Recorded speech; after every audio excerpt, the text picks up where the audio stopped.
Picture this. You're walking down Dorset Street in London's Whitechapel district on a fog-thick evening in 1888. Gas lamps flicker weakly through the yellow haze, casting dancing shadows on crumbling brick walls. Your boots squelch through mud mixed with things you don't want to identify. From a narrow alleyway comes the sound of a woman's desperate sobbing, cut short by a man's harsh voice barking orders. A door slum, silence returns, save for the distant clatter of horse hooves on cobblestones. You quicken your pace. Why are you here? Because you want to understand something that textbooks never fully explained. You want to know what it meant to be prey in a city where some people were invisible by design. And that means stepping into their world, into the underbelly, into the dark. Whitechapel wasn't just poor, it was engineered misery. London's East End had become a dumping ground for waves of immigrants, mostly Jews and Irish, all fleeing persecution and famine. Landlords, protected by corrupt officials, turned every building into a tenement, every room into a coffin-sized rental. 5 or 6 families might share a single floor with no plumbing, no heat, and often no windows. Disease spread faster than gossip. Death was routine. Hope was rare. And in 1888, something else stalked these streets, something with a blade and a taste for theatrical violence. History remembers him as Jack the Ripper. But that name is a lie. It was invented by a letter, likely written by a journalist looking to sell papers. The real killer never signed his work. He didn't need to. His signature was what he did to the bodies, what he took, what he left, how he made the whole city watch. He turned corpses into headlines, blood into ink. But this isn't about him. This is about them. Mary Ann Nichols, Annie Chapman, Elizabeth Stride, Catherine Eddowes, Mary Jane Kelly.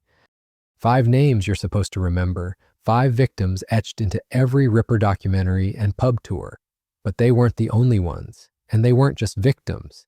They were mothers, sisters, workers, drinkers, rebels, human beings crushed under the same boot that pressed on all the poor of London. Let's talk about Mary Ann Nichols.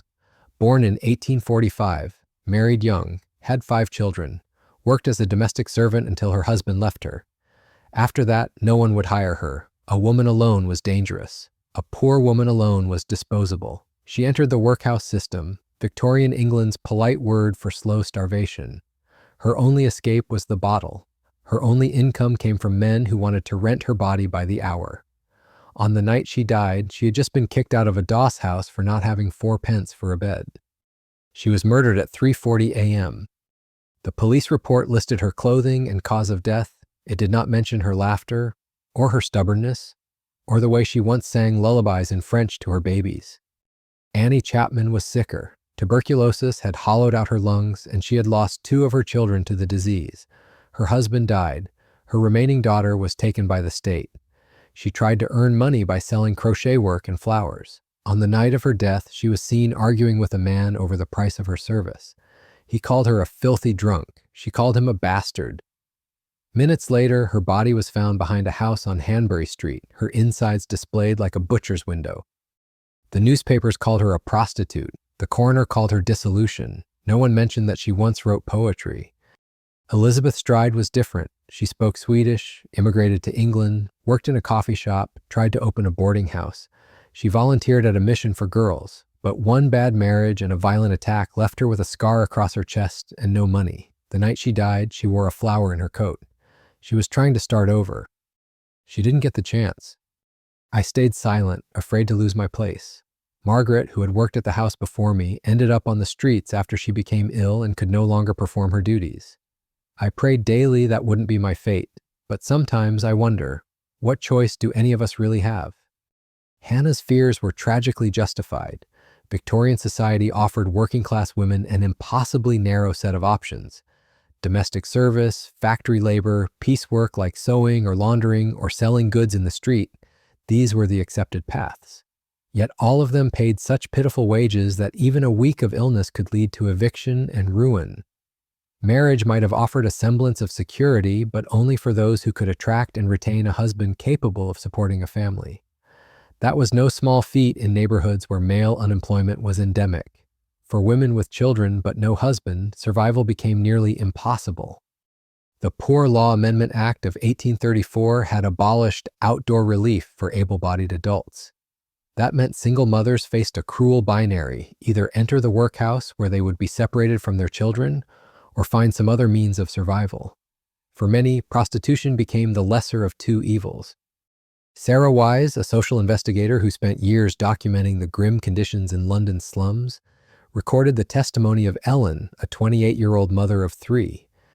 "I'd rather die than see my babies in the workhouse. I know what happens there: children dying of diseases, families split apart forever. When my husband died of consumption, I tried to make ends meet with washing and mending. But it wasn't enough. The rent man doesn't care if your babies are hungry. He wants his money, every week, no exceptions." Ellen worked out of a damp basement in Seven Dials, one of London's most infamous rookeries. She charged 6 pence per client, roughly equivalent to what a skilled tradesman earned in an hour. On good nights, she might see 3 or 4 customers. On bad nights, none. The economics of survival allowed no room for virtue. There was no margin for moral luxury. Josephine Butler, the famed feminist reformer who led the charge against the Contagious Diseases Acts, understood this reality more clearly than most of her peers. Born in 1828 into a wealthy, educated family, Butler had the privilege and protection that allowed her to investigate conditions her upper-class contemporaries preferred to ignore. In her 1869 pamphlet, The Constitution Violated, she wrote, "We speak of these women as though they were a separate class, fallen beings who chose their fate. But talk to them, as I have, and you will find they are sisters, daughters, mothers, women who found themselves with no choice but the one between starvation and survival on terms dictated by male desire." Her investigations took her deep into the heart of Britain's sex industry. In Liverpool, she entered Brothels where girls as young as 13 worked alongside women in their 40s and 50s.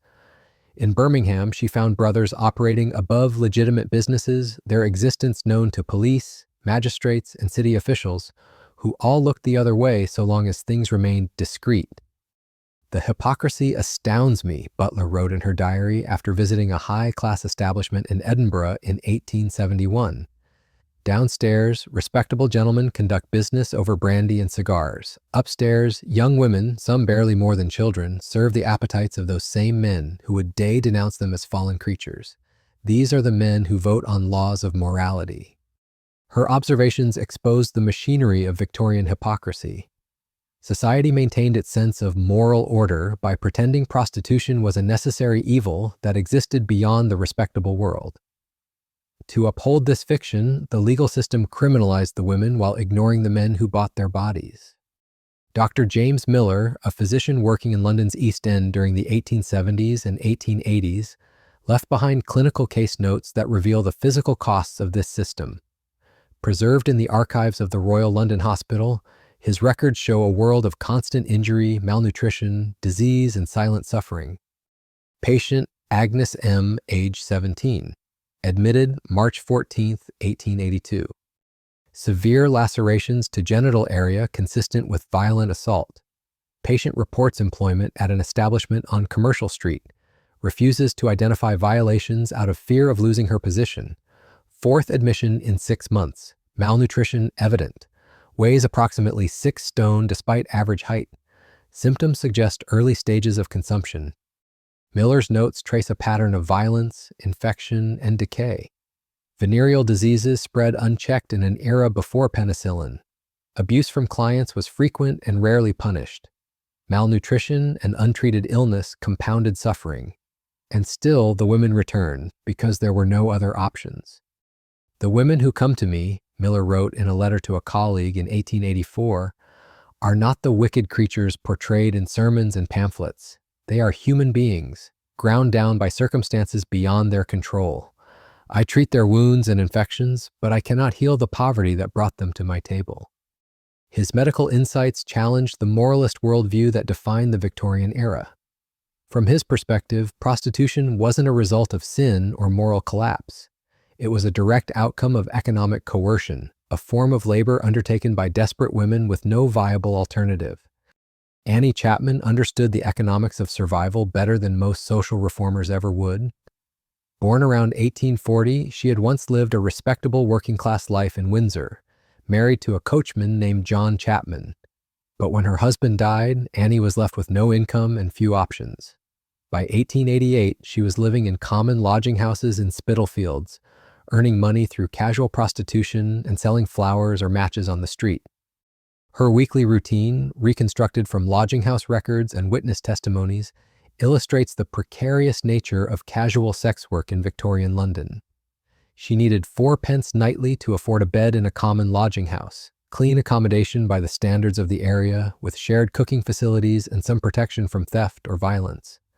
When she couldn't afford a bed, she slept in doorways or passageways, exposed to the weather, police harassment, and predators.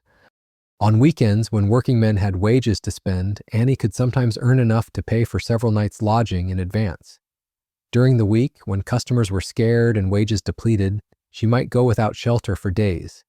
The stress of such constant uncertainty, combined with poor nutrition and exposure to the elements, aged women rapidly in circumstances like Annie's.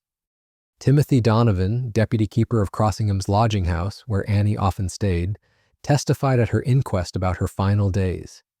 "She was a quiet woman, never any trouble, always tried to pay her way," he said, "though sometimes she'd be short the 4 pence for her bed. On those nights, I'd see her walking toward Hanbury Street, looking for business. She was getting on, not young anymore, and the work was getting harder for her." Annie's situation reflected broader changes in London's casual prostitution market during the 1880s. Economic depression had increased competition among working-class women for both legitimate and illegitimate employment. Younger women commanded higher prices, leaving older prostitutes to work for less money in increasingly dangerous circumstances. The night of September 7th, 1888, Annie couldn't raise the money for her lodging. She had been ill for weeks, suffering from what residents of the lodging house described as consumption and chronic stomach issues, possibly symptoms of advanced syphilis. At around 2 a.m., Donovan found her sitting in the kitchen, clearly unwell and without money for a bed. "I can't let you stay here without paying," he told her, though witnesses said he seemed reluctant to turn out a sick woman into the night. "I'll be back soon," Annie replied, wrapping a thin shawl around her shoulders and walking into the darkness of Dorset Street. 6 hours later, her mutilated body was found in the backyard of 29 Hanbury Street. The brutality of the murder marked her as the second confirmed victim of Jack the Ripper, but Annie's death, as horrifying as it was, represented just one tragic endpoint of the social machinery that trapped thousands of Victorian women in endless cycles of poverty and exploitation. Margaret Harkness, a journalist and social investigator writing under the pseudonym John Law, spent months in 1887 living among the women of London's East End to document their experiences firsthand. Her book In Darkest London provides rare, contemporary insight into the social structures that sustained prostitution in Victorian Britain. "The public belief these women choose their fate," Harkness wrote, "but choice implies alternatives. And what alternatives exist for a woman with no education, no family support, and no legal rights? The factory pays starvation wages for 14-hour days that destroy health and spirit. Domestic service means sexual vulnerability to male employers with no legal recourse for assault. Marriage to a working-class man offers the security of shared poverty if he lives and destitution when he dies." Harkness documented the informal networks that connected different levels of sex work in Victorian London. Women working in established brothels sometimes act as recruiters, approaching desperate women in workhouses, lodging houses, and factory districts. The process wasn't always coercive in obvious ways. Often, it was simply a matter of offering solutions to an immediate crisis. "I met Lily in the workhouse," recalled Emma, a woman Harkness interviewed in 1887. "She'd been there before, knew how awful it was. Families separated, husbands from wives, mothers from children. When I was about to go in with my baby, she told me there was another way, said she knew a place where I could earn enough to rent a room and keep my daughter with me. I didn't know what kind of work she meant at first, and when I figured it out, it seemed better than losing my child forever." Emma's story illustrates how Victorian society's harsh treatment of unmarried mothers created vulnerabilities that brothel operators could exploit. The workhouse system, to discourage reliance on public relief, often forced women into prostitution, designed by making the alternatives unbearably punitive. Harkness also documented the elaborate hierarchy within Victorian brothel culture. At the top were the expensive establishments in fashionable districts like St. John's Wood or Regent Street, where well-dressed women entertained wealthy clients in luxurious surroundings. These houses operated with semi-official protection, paying bribes to police and local officials to ensure discretion.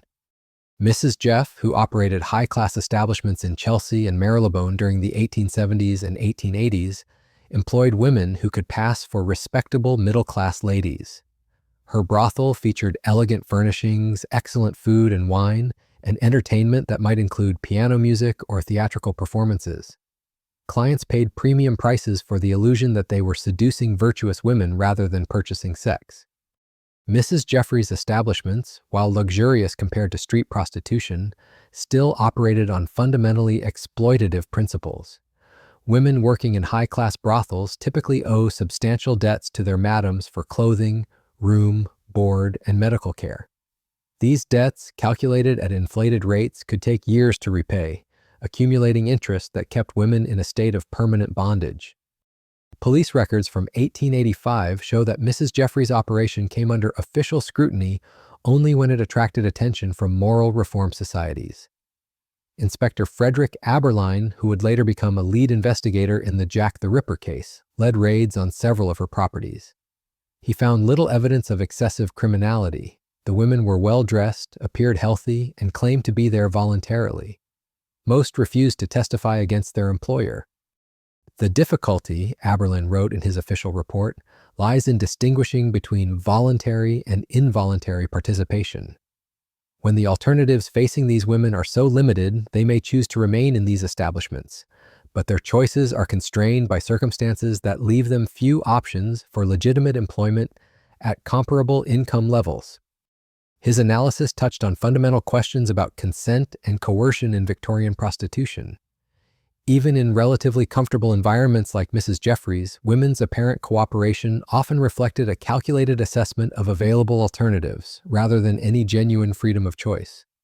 Alice Mitchell, who worked in a mid-tier brothel in Pimlico during the 1880s, left behind one of the few first-hand accounts of daily life in such establishments. Her diary, discovered among her personal effects after her death in 1894, provides a remarkably intimate portrait of the psychological strategies women used to cope with their circumstances. Rose, new girl today, Alice wrote on October 12, 1883, hardly more than a child, maybe 16 at most, says her family died of fever, been on the streets for weeks. Mrs. Henderson took her in, gave her a bath and a proper dress. Girl thinks she's been saved, doesn't understand yet what's expected. I remember feeling grateful too at first. Seems like rescue when you're hungry and desperate. Alice's observations reveal how brothel operators often recruited vulnerable women through acts of apparent charity. New arrivals frequently experienced their first weeks in the house as salvation from immediate crisis, making it psychologically difficult to recognize the nature of their exploitation when it eventually became apparent. We tell ourselves stories to make it bearable, Alice continued in a later entry, that we're actresses playing roles, that the men who visit us are kind gentlemen who appreciate our company. Some girls convince themselves they're saving money to start legitimate businesses or find respectable husbands. I used to dream of opening a little shop selling ribbons and lace to ladies. Now I know better, but the dreams helped for a while.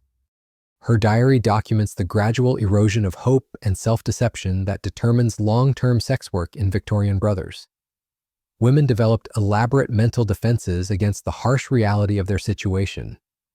But these defenses became harder to maintain as the years passed and escape remained elusive. In her entry from March 3, 1885, Alice describes her horror at the arrival of increasingly young girls at the brothel. Mrs. Henderson brought in 2 girls today who look barely 14, says their sisters, parents dead, have been begging on the streets, fed them hot soup, let them sleep in real beds for the first time in months. They're so grateful they'd probably do anything she asked. Makes me sick to watch. I remember how it felt to be rescued. Want to warn them, but what good would it do? Where else would they go? Alice's moral distress reflected a growing concern among some prostitutes about the recruitment of extremely young women into the trade. Although the age of consent had been raised from 12 to 13 in 1875, widespread concern over child prostitution continued to mount. That concern reached its peak in 1885 with the publication of W.T. Stead's explosive investigative series, The Maiden Tribute of Modern Babylon. Stead, editor of the Pall Mall Gazette, shocked Victorian society with a first-hand exposé of child trafficking into London's brothels. His reporting, while sometimes sensationalized, documented real cases of children sold into prostitution by desperate parents or abducted from impoverished neighborhoods. "I have purchased the persons of these children," Stead wrote, "not for my own base purposes, but to demonstrate how easily such transactions can be accomplished in Christian England." The corruption of youth proceeds with mechanical regularity, protected by the silence of those who should be guardians of public morality. Stead's exposé had an immediate effect. Public outcry led to the passage of the Criminal Law Amendment Act of 1885, which raised the age of consent to 16 and criminalized the procurement of young girls for prostitution. But legal reform could only go so far. It did little to address the underlying conditions, poverty, homelessness, family breakdown, that made children vulnerable to sexual exploitation in the first place. Rebecca Jarrett, a former prostitute who assisted Stead with his investigation, provided critical testimony before a parliamentary commission in 1886. Jarrett had worked in prostitution for nearly 20 years before experiencing a religious conversion and dedicating herself to rescue work. "They target girls at their most vulnerable moments," Jarrett told lawmakers, "when they're newly orphaned or thrown out of employment or running from violent homes. Offer them food, shelter, pretty clothes, things they've never had. By the time they understand what's expected in return, they're already trapped by debt and dependency."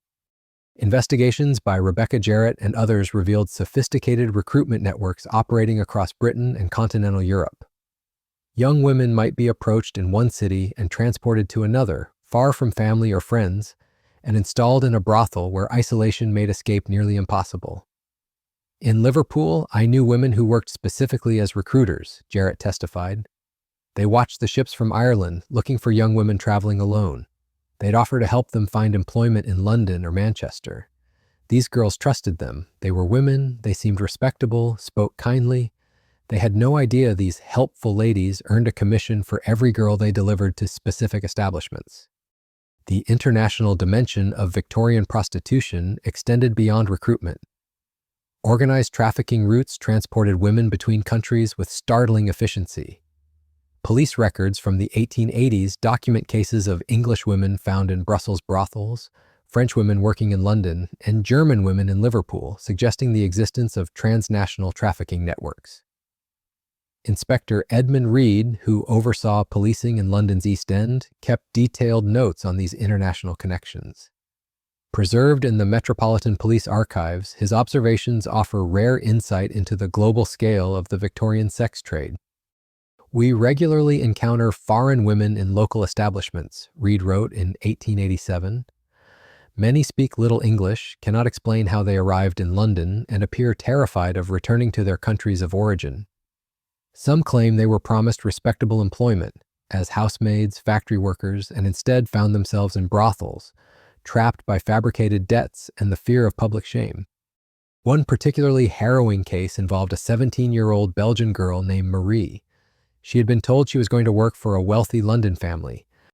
She explained that her family believed she was employed in a respectable household and that returning would disgrace them, jeopardizing her siblings' chances at marriage. That sense of shame, of bringing dishonor to one's family, functioned as a powerful mechanism of control, more binding than physical chains. This social and psychological entrapment was a recurring theme in accounts from the time. Women might physically escape, but the shame instilled by their communities and religious teachings left them with nowhere to turn. They were outcasts, burdened with identities society refused to forgive. Dr. Elizabeth Blackwell, the first woman licensed to practice medicine in Britain, provided one of the few female medical perspectives on prostitution in the Victorian era. In her 1881 report, The Human Element in Sex, Dr. Blackwell wrote with clarity and compassion, "Physical deterioration proceeds with terrifying regularity. Venereal diseases spread quickly in environments where multiple partners are the norm and hygiene is rudimentary. But psychological trauma often proves more enduring than physical ailments. I have treated women who survived syphilis and gonorrhea, but never recovered from the daily violations they endured, normalized and disguised as labor. Her notes documented the stages of syphilis and their effects on women's bodies and lives. While early-stage symptoms could sometimes be managed, untreated secondary and tertiary stages caused irreversible damage to the nervous and cardiovascular systems. Without access to adequate care, many women died young, often in their 20s or early 30s, from conditions that, in more privileged settings, might have been survivable. Dr. Blackwell also noted striking disparities in medical attention between different classes of establishments. High-end brothels sometimes hired private physicians to examine the women regularly and treat infections promptly. In lower-tier operations, there was no such care. Diseases went unchecked until a woman became too ill to work. At that point, she was typically thrown out, left to die in workhouse infirmaries or on the street. Even more distressing were the crude contraceptive and abortifacient methods used by women in these environments. Desperate to avoid pregnancies that would cost them their jobs, they resorted to douching with caustic substances, inserting foreign objects to block conception, or ingesting herbal concoctions with uncertain and often toxic ingredients. Mercury-based patent medicines were common, heavily marketed as female remedies, despite their lethal effects. "I have treated numerous cases of mercury poisoning," Dr. Blackwell wrote in 1883. "These preparations, sold openly despite their danger, reflect the desperation of women trying to maintain control over reproduction in conditions of constant sexual exposure and zero support." The intersection of reproductive health and economic survival created a cruel bind. Pregnancy meant loss of income, loss of shelter, and likely abandonment. There were no maternity protections, no state provisions for unwed mothers, no social safety net. A child was not a joy, it was often a death sentence. Louisa Twining, a philanthropist and social reformer, founded refuge homes for women attempting to leave prostitution. Her organization, established in 1858, provided short-term shelter and basic vocational training. But Twining's annual reports painted a bleak picture. "The difficulties these women face are enormous," she wrote in 1879. "Respectable employers refuse to hire them, lodging housekeepers deny them rooms, even charities hesitate to accept them. Once a woman is known to have worked as a prostitute, society brands her permanently. Many return to the streets, not for lack of effort, but because the door to any other life is bolted shut." Employers would not hire women with histories of prostitution, regardless of their current circumstances or desires for reform. Many possessed no skills beyond those learned in their former trade. Most heartbreaking of all, they often could not return to their families, who viewed them as permanently disgraced. Louisa Twining's refuge house records provide insight into the long-term consequences of involvement in Victorian prostitution. Women who successfully left sex work often remained permanently marginalized, able to find only the lowest paid and most precarious forms of employment. Many returned to prostitution not from choice, but from the inability to survive on wages available to them in legitimate work.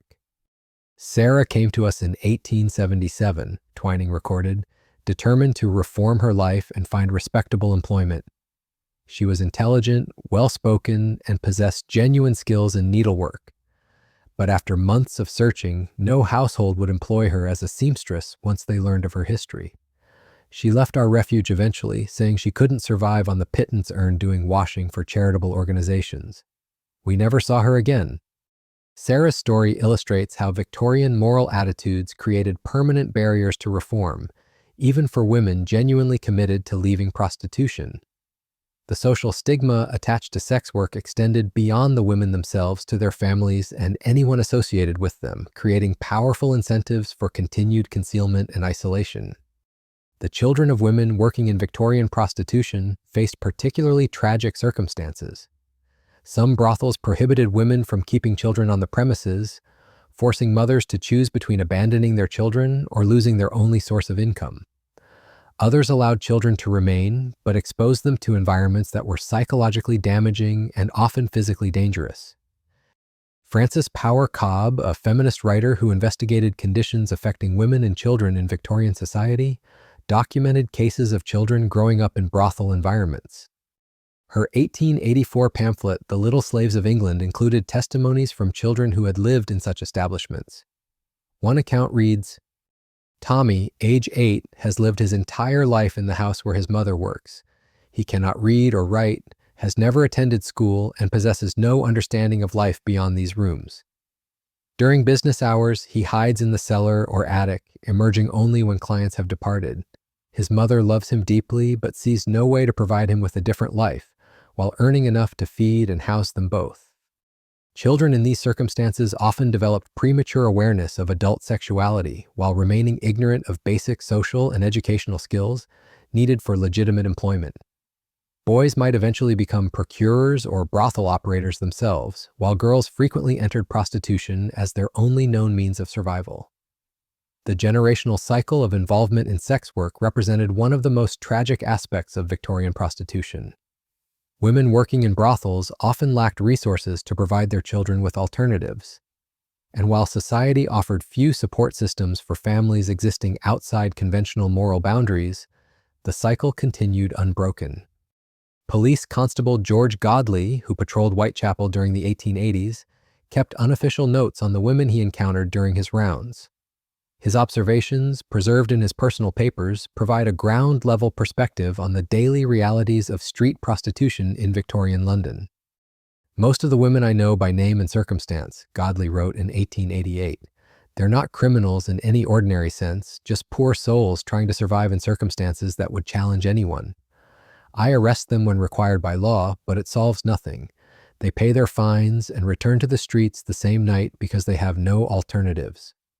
Godley's notes reveal the futility of legal approaches to Victorian prostitution that criminalized the women involved while ignoring the social and economic conditions that created their circumstances. Arrests and fines became simply another cost of doing business, absorbed into the already precarious economics of survival sex work. "Elizabeth Stride pays me no trouble," Godley observed. "Always polite, never violent or disorderly. But I've watched her health decline over the past year. She's developing the hollow look they all get eventually. Coughs constantly, too thin, but still walks the streets every night because she needs the money for lodging. I know her story isn't unusual, but seeing it happen gradual-like makes it harder somehow." Godley's personal connection to Elizabeth Stride, who would become another victim of Jack the Ripper in September 1888, illustrates how individual police officers often developed sympathetic understanding of women they were officially required to treat as criminals. This created internal conflicts between professional duty and human compassion that characterized law enforcement's relationship with prostitution throughout the Victorian era. The night of September 30th, 1888, brought particular tragedy to London's East End when two women, Elizabeth Stride and Catherine Eddowes, were murdered within an hour of each other. Both were killed while engaged in survival sex work that had become their only means of avoiding destitution. Their deaths crystallized public attention on conditions that had existed for decades, but remained largely invisible to respectable society. Elizabeth had been born in Sweden in 1843, immigrating to London, where she worked as a domestic servant before circumstances led her to occasional prostitution. Catherine, as we've seen, had worked as a tin plate stamper before economic hardship drove her to similar expedients. Both women were past their prime by sex work standards, competing for fewer clients and smaller fees while their health declined. The murders of Elizabeth Stride and Catherine Eddowes horrified Victorian society not because such violence was unprecedented, women in their situation faced danger constantly, but because the theatrical brutality of the killings forced the public to acknowledge lives they had long ignored. The newspapers provided vivid, graphic accounts of the women's final moments, yet often couched their reports in moralistic language that distanced readers from the victims' humanity. The Times of London, in its coverage of Stride's death, stated plainly, "The deceased was a woman of dissolute character who frequented the common lodging houses of the district." Such descriptions were typical, simultaneously reporting the facts while reaffirming a social hierarchy that framed the women as fallen, expendable, and unworthy of deeper sympathy. Yet not everyone accepted this framing. In an editorial published by The Star, George Bernard Shaw challenged the public to confront the deeper causes of the violence. "The Whitechapel murders are not the acts of a monster," Shaw wrote, "but the inevitable result of a social system that produces monsters by denying dignity and security to the most vulnerable." Shaw's commentary, radical for its time, shifted focus away from the identity of the killer and toward the structural conditions that rendered so many women disposable. He argued that the violence endured by prostitutes was not an anomaly, but an extension of broader social cruelty, a logical, if horrifying, consequence of poverty, indifference, and systemic neglect. Police complicity in this system was another troubling element revealed in the aftermath of the murders. Officers such as Constable George Godley, who patrolled Whitechapel, knew the women by name, understood their backgrounds, and often extended informal protection. This wasn't kindness so much as realism. The criminalization of prostitution was unenforceable. As long as women lacked viable alternatives for survival, they would continue to sell sex. The role of police in these neighborhoods thus evolved into quiet toleration. Arrests were often reserved for moments of public disorder rather than routine enforcement of laws against prostitution. Dr. Thomas Bond, the police surgeon who examined the bodies of the Ripper's victims, recorded more than just cause of death. His post-mortem reports provided a rare clinical insight into the general state of health among women engaged in prostitution. He noted malnutrition, untreated diseases, scarring from past assaults, and physical signs of long-term hardship. Of Catherine Eddowes, he wrote, "Dental decay consistent with poor diet and lack of medical care. Scarring on hands and arms suggests previous violent encounters. Overall physical condition indicates prolonged exposure to harsh living conditions." While the public was captivated by the gruesome details of the murders, Bond's medical perspective underscored that such suffering had long been routine, merely invisible until illuminated by spectacular violence. The autumn of 1888 marked a turning point in public attention. Journalists, social reformers, and curious readers ventured into districts like Whitechapel for the first time, seeking to understand the environment that could produce such tragedy. Their findings were often shocking to the middle-class audience. Arthur Morrison, a journalist and novelist, documented his experiences in Tales of Mean Streets, a searing exposé of East End life. "The streets are narrow and crooked," Morrison wrote. "The houses lean upon each other, crumbling from the inside out. In the doorways, women wait, not with sin in their hearts, but with arithmetic. They count what they need to survive and sell what they have left to give." Morrison's work pushed against the dominant narrative of sin and personal failure, replacing it with a more nuanced understanding of desperation, economic determinism, and structural neglect. His characters weren't immoral, they were invisible. What united them wasn't wickedness, but the simple mathematics of surviving in a society that had written them off. Alongside these investigations, the murders also revealed how deeply prostitution had become embedded in the urban economy. Public houses provided the informal settings where sex work was arranged.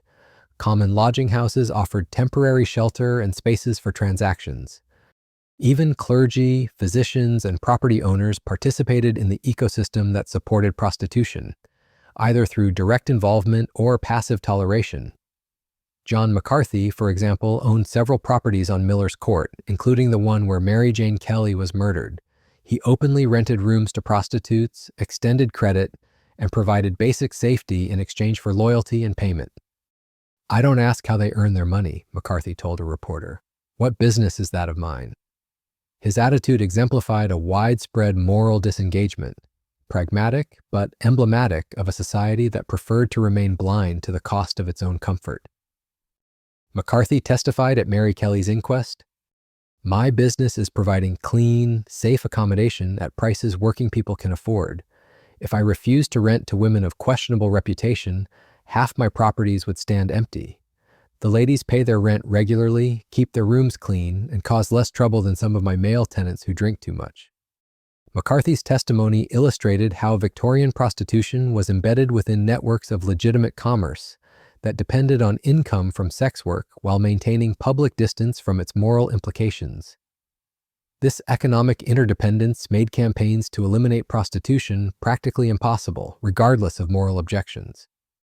The relationship between alcohol and prostitution in Victorian society created additional layers of exploitation and vulnerability.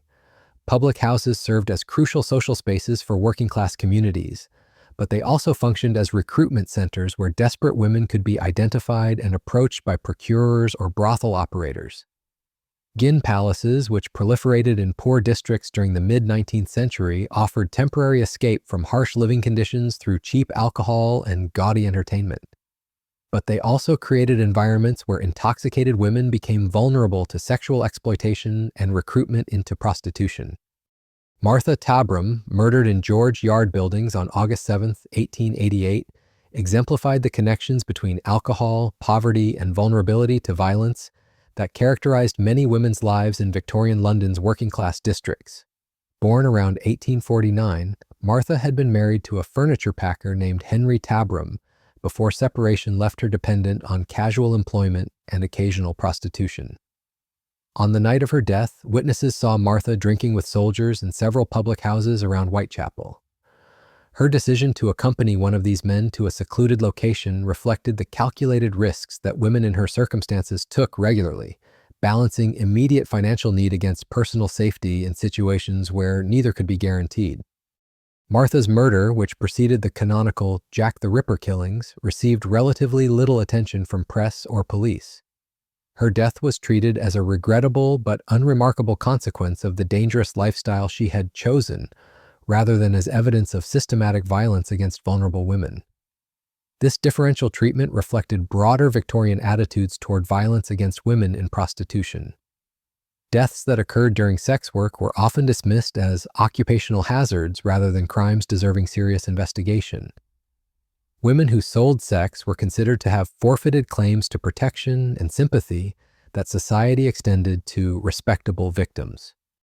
The contrast became apparent in press coverage of the canonical Ripper murders, which received intense attention partly because their spectacular brutality transcended normal boundaries of violence against prostitutes. The theatrical mutilation of the victims forced public acknowledgement that these were human beings who had suffered extraordinary violence, not simply casualties of their chosen profession. Annie Millwood, who survived a knife attack in February 1888, provided rare first-hand testimony about violence against women working in prostitution. Her statement to police, given while recovering from wounds that nearly killed her, described an attack that would have been typical, except for her survival to report it. "He seemed like a gentleman at first," Annie told Inspector Reed. "Well-dressed, polite manner of speaking, said he had a room nearby where we could conduct our business privately. I should have known better. The real gentlemen don't pick up women on Commercial Street, but I needed the money for lodging, and he was offering good coin." Annie's testimony revealed patterns of behavior that may have characterized attacks on other women who didn't survive to report them. Assailants who targeted prostitutes often used their apparent respectability to gain trust before revealing violent intentions. Women working in dangerous circumstances had to make rapid assessments of potential customers based on limited information, with fatal consequences when they guessed wrong. "Once we were alone," she continued, "his whole manner changed. Started talking about cleansing the streets of filth like me, said he was doing God's work. I tried to run, but he had a knife. Came at me like a madman. If that constable hadn't heard me screaming, I'd be dead like the others." Annie's description of her attacker's language, references to cleansing and divine mission, suggested that violence against prostitutes was often motivated by moral ideology rather than simple criminal intent.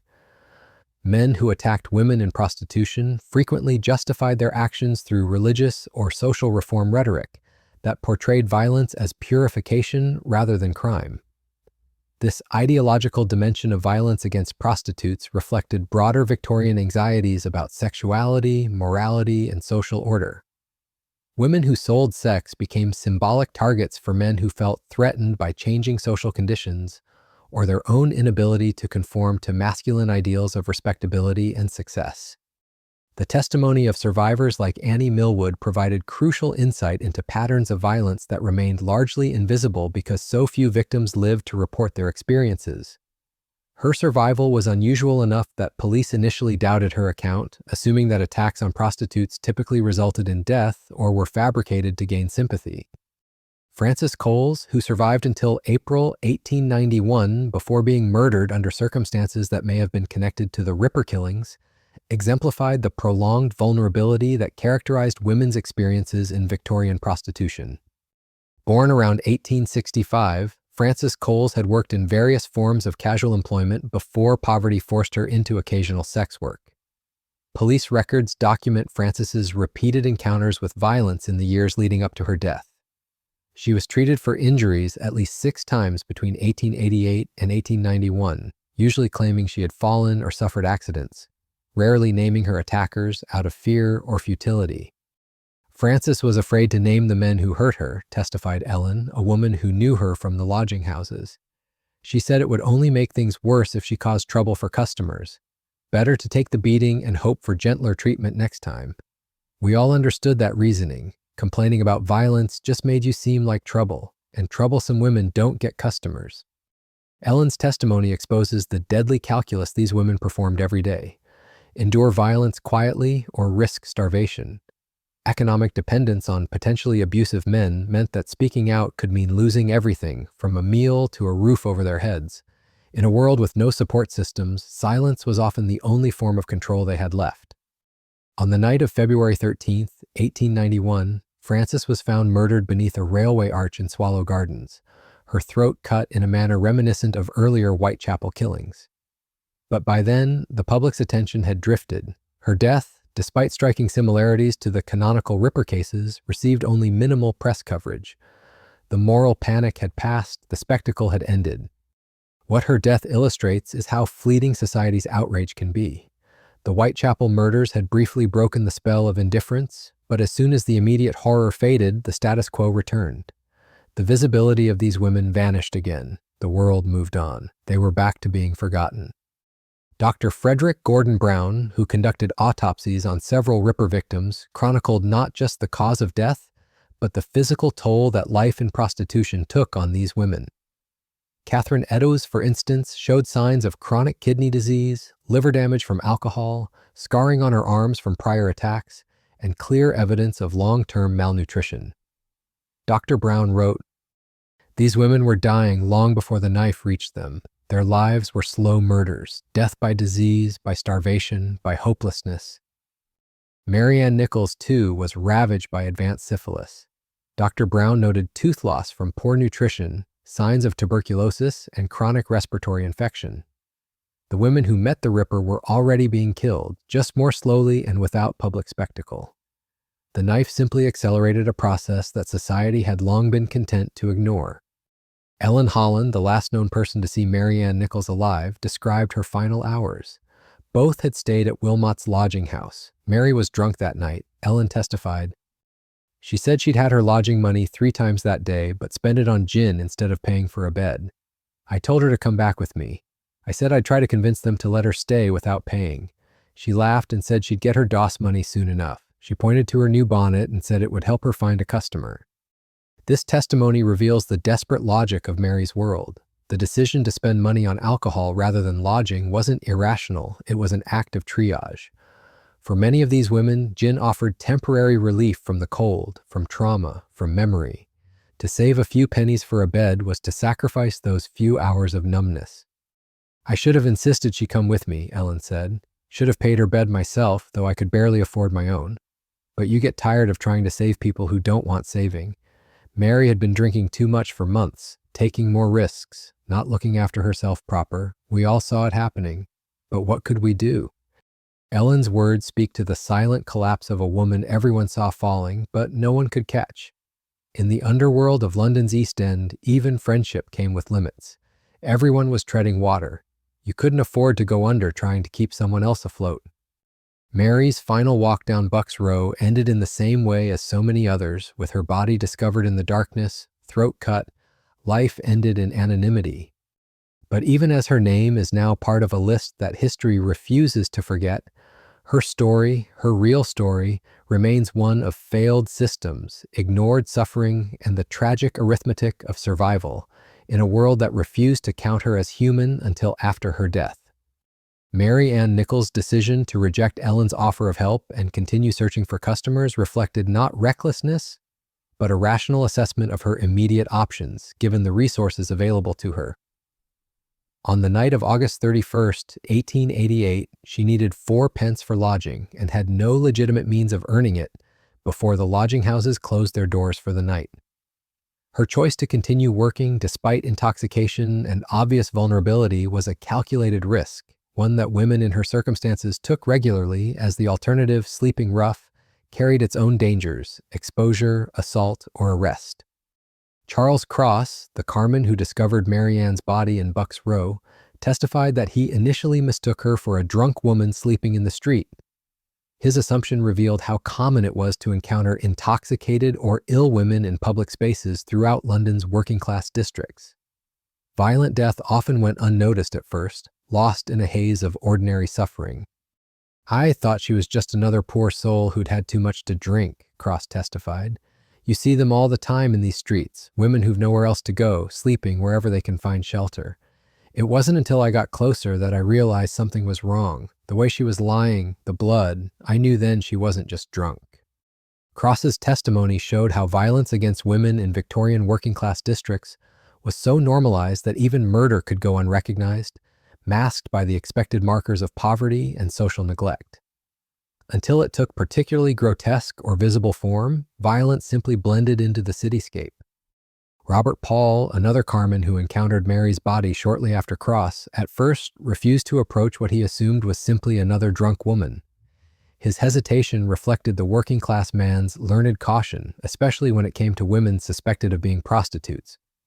"Cross called me over, said something was wrong with the woman," Paul testified. "I didn't want to get involved at first. You learn to mind your own business in these parts, especially when it comes to women of that sort. But Cross seemed genuinely concerned, so I took a look. Wish I hadn't, to be honest. Some sights stay with you." Paul's words illustrate the tragic consequences of social stigma. The mere appearance that a woman was involved in sex work could make others hesitate to help her, even when her life was in danger. The fear of guilt by association or of compromising one's own employment or reputation often outweighed the instinct to intervene. The discovery of Mary Ann's body marked the beginning of public awareness about conditions that had existed for decades in London's East End. Her death became significant not because violence against prostitutes was rare, but because the theatrical circumstances of her murder forced respectable society to acknowledge lives they had long ignored. Inspector John Spratling, who supervised the initial investigation of Mary Ann's murder, recorded his impressions in terms that revealed law enforcement's typical view of such victims. "The deceased was a woman of dissolute character," Spratling wrote in his report dated September 1st, "a frequent inhabitant of common lodging houses in the Whitechapel district. No known relatives or persons of respectability to notify regarding her death. Investigation proceeding according to standard procedures for cases involving persons of her class." His language reflected deeply ingrained institutional assumptions about the relative value of human lives. A woman categorized as a prostitute was seen not only as morally suspect, but also as less deserving of thorough investigation or sympathy. Police resources were allocated accordingly, with minimal urgency, little empathy, and low expectations of resolution. But the mounting number of murders in the autumn of 1888 began to challenge these norms. The grotesque brutality of the Ripper's killings transcended the usual categories of unfortunate incidents among immoral people. It demanded a response that acknowledged these women as human beings. Inspector Frederick Aberline, appointed to lead the Ripper investigation, brought a more nuanced and sympathetic understanding to his work. His prior experience policing working-class districts had given him first-hand insight into the structural causes of poverty and prostitution. "These women are not criminals in any meaningful sense," Aberline wrote in a confidential report to his superiors. "They are casualties of social conditions that leave them few alternatives for survival. Our investigation must recognize that they deserve the same protection and consideration we would extend to any other victims of violent crime." Aberline's words represented a minority view within Victorian law enforcement, but his perspective helped establish a new precedent, treating crimes against prostitutes as serious offenses deserving of full attention, not just administrative footnotes in a broader narrative of decay. The autumn of 1888 also saw unprecedented collaboration between police and social reformers, both of whom were increasingly invested in understanding and addressing conditions in London's East End. Organizations like the London City Mission and the Salvation Army had long worked with vulnerable women, offering food, temporary lodging, and attempts at rehabilitation. But now they also began contributing information to investigators, helping police identify victims, trace last known whereabouts, and interview those in similar trades. This convergence of interests, law enforcement seeking justice, reformers seeking redemption, created a rare historical moment when prostitutes were momentarily seen not as moral failures, but as human beings, victims, people, women. William Booth, founder of the Salvation Army, had documented the conditions affecting women in Victorian prostitution through his organization's rescue work. His 1890 book, In Darkest England and the Way Out, offered a detailed analysis of the social and economic forces that fueled sexual exploitation and proposed practical reforms focused on alleviating root causes rather than criminalizing symptoms. The women we encounter in our rescue work, Booth wrote, are not the depraved creatures portrayed in moral literature. They are human beings trapped by circumstances beyond their individual control. Poverty, family breakdown, lack of education, and absence of legitimate employment opportunities. Any meaningful response to prostitution must address these underlying conditions. Booth's analysis directly challenged the prevailing Victorian assumption that prostitution was the result of individual moral failure. He instead reframed it as a systemic crisis born from social inequality and exclusion. The Salvation Army's practical work bore this philosophy out. Its records from the 1880s document hundreds of cases of women who, when offered support, housing, training, employment opportunities, successfully transitioned away from prostitution. One such woman was Sarah, recorded by Major Emma Booth, William Booth's daughter and a supervisor of women's rescue work. Sarah came to us in 1887. She had been working in a Whitechapel brothel for 3 years after her husband's death left her with 2 children and no means of support. Through our training program, she gained skills in laundry work. Eventually, she established a small business and now employs 2 other women. She supports her family respectably and has rebuilt her life. Sarah's case powerfully illustrated that involvement in sex work need not be permanent if women were provided with viable alternatives and protection from social stigma. However, such successes were rare as society continued to offer few resources for supporting women's transitions out of prostitution, while reinforcing powerful cultural and institutional barriers that blocked their reintegration into respectable life. The Salvation Army's work also highlighted the international dimensions of Victorian prostitution. Catherine Bramwell Booth, who supervised the organization's operations across continental Europe, documented a number of cases in which English women were found working in foreign brothels under exploitative conditions, and vice versa. Her reports uncovered organized trafficking networks that spanned borders and operated with near-total impunity. In Brussels, she wrote in 1889, we discovered 3 English women working in establishments that catered specifically to British travelers. They claimed to have been recruited in London with promises of domestic work. Once transported to Belgium, they found themselves trapped by language barriers, isolation, and mounting debts to their employers that increased faster than they could be repaid. Such reports provided rare documentation of the ways in which traffickers exploited not only economic desperation, but also legal loopholes, social invisibility, and cross-border disconnection to entrap women. Women who were transported across national borders lost what few protections they may have enjoyed at home, becoming even more vulnerable to coercion, violence, and silence. The traffickers know exactly whom to target, Bramwell Booth continued. They prey on the recently widowed, the unemployed, the estranged, offering them solutions to immediate crises in exchange for contracts or agreements that seem reasonable. But by the time these women understand the truth of their predicament, they are hundreds of miles from home with no documents, no money, and no one to call. These patterns of exploitation persisted throughout the Victorian era and extended into the 20th century, not because of isolated criminality, but because they served entrenched economic interests. The steady demand for commercial sex in major cities created markets that criminal organizations could serve profitably, while social shame and legal impotence allowed the system to function in near total obscurity. As we move toward the conclusion of this hidden history, we must confront a final, haunting truth. The system we've explored never truly ended. It merely changed its appearance, evolved in form, and adapted to the aesthetics of modern life. Today, in cities around the world, women still trade sex for survival. Though respectable society prefers to believe that such exchanges are the product of free choice or personal vice, the reality is far closer to the world of Victorian Whitechapel than we would like to admit. The gaslit alleys have been replaced by back pages of websites, massage parlors, and encrypted messages.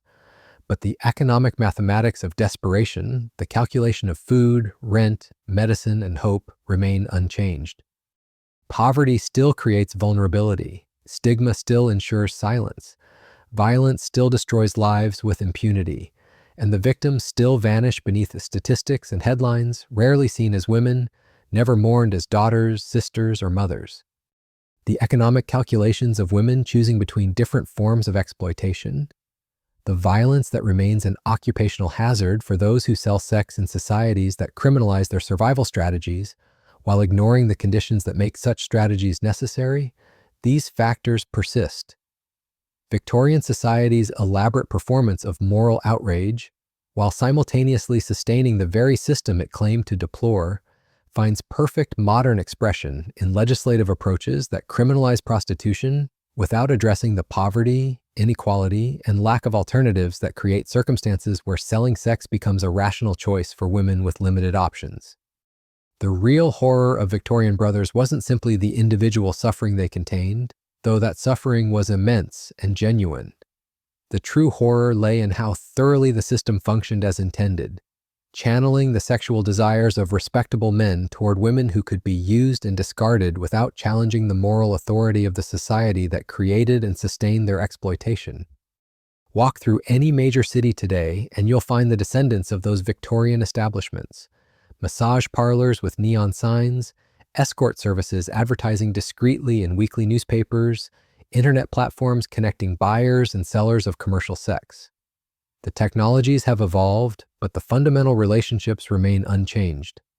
Desperation on one side, desire on the other, with profit and exploitation bridging the gap between them. Picture yourself once more on that fog-shrouded evening in Whitechapel, 1888. But this time, as you listen to the sounds echoing from those shadowed doorways, the hushed negotiations, the creaking stairs, the muffled cries, remember that these sounds haven't truly stopped. They've simply moved to places where respectable society need not hear them, hidden behind different facades, but sustained by the same ancient economics of survival that drove Mary Kelly to Miller's Court on that final November night when she opened her door to the darkness waiting outside. We have traced a 1,000-year system of control from conception and mutilation to coercion and silence, showing that the names and flags may change, but the architecture of domination remains stunningly consistent. Whether in Ottoman tax records, Victorian brothel ledgers, or modern online trafficking rings, the principles are the same.